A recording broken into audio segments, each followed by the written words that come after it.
Stardew Valley is a farming simulator similar to Harvest Moon, which was created by Eric Concerned Ape Barone and published in February 2016.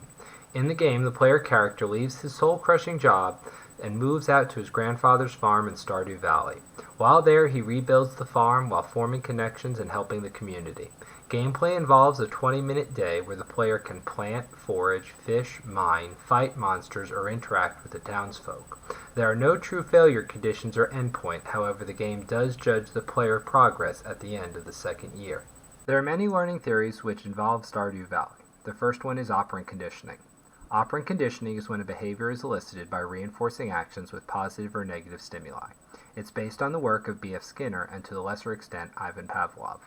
Within operant conditioning, there is variable ratio conditioning, such as the fishing and mining video games, the fixed ratio, such as the leveling system, fixed interval, such as the time harvesting crops and for special events, and variable interval conditioning, with special events happening randomly. A second learning theory involved in Stardew Valley is scaffolding. Scaffolding is where tasks are structured to allow the player to focus on smaller aspects of the game and work up to complex topics. This is based on the theory of the zone of proximal development put forth by Vygotsky. And some examples of this are that not all craft or recipes are available at once, and aspects of the game in advanced areas are locked away until certain game's milestones are met. Cognitive apprenticeship also applies as well. In this, the person and the learning environment can't be separated. The environment does the teachings. This was put forth in Brown, Collins, and Duguid, Situated Cognition and the Culture of Learning. Some examples of this are which plants grow best or have the best yield or return, and the best way to confront different monsters. For both of these examples, the game environment will show the player the best way to behave. A final learning theory which applies is social learning theory. In this, students learn behaviors through the observations of others, and this has been put forward by Robert Bandura. Some examples are that through co-op mode, players can work together and learn effective strategies from each other, and also through external websites, discussion, and message boards, effective strategies can be shared and adopted. There are several motivational characteristics which apply to Stardew Valley. The first one is self-determination theory.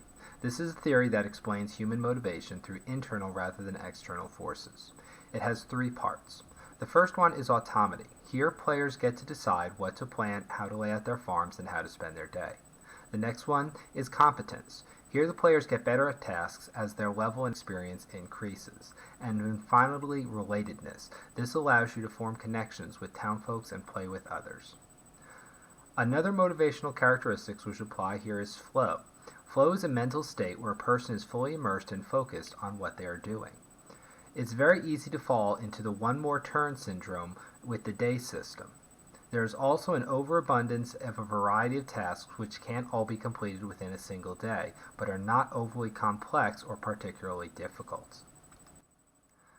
Some other motivational characteristics which should be considered come from the work of Thomas Malone. Here he examines the motivation of games and proposed three key elements. The first one is challenge. In Stardew Valley, they provide increasingly levels of difficulty with defined goals which require increasingly more input or thought. The next one is fantasy. Here they create an idyllic, peaceful setting which can be appealing to many audiences, especially those in unpredictable and chaotic environments. And finally, curiosity.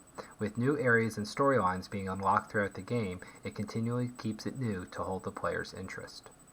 Additionally, Mark Lepper has a similar set of elements with the addition of control. Here, events are mostly predictable with only minor unavoidable setbacks, and contextualization.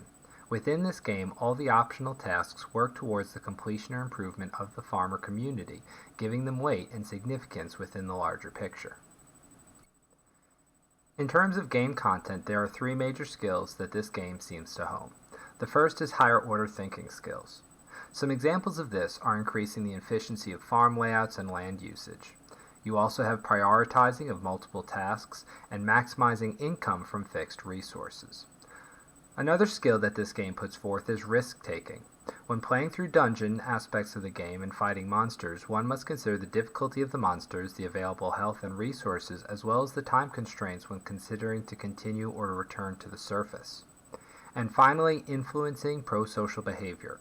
It encourages players to interact with and assist members of the community, eventually building strong relationships with individuals in the town and rebuilding the town's community center. Within Stardew Valley, there are several domains of learning. The first would be declarative knowledge. For example, organization and sorting of various crops based on the season, the growing time, or the cost.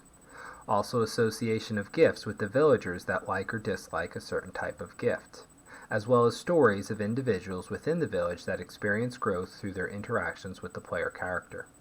Another domain would be experience the concept of role play. Here it allows the players to play the role of a farmer, gathering supplies, saving money for the next planting, and the importance of reoccurring care and maintenance. Also experiencing consequences.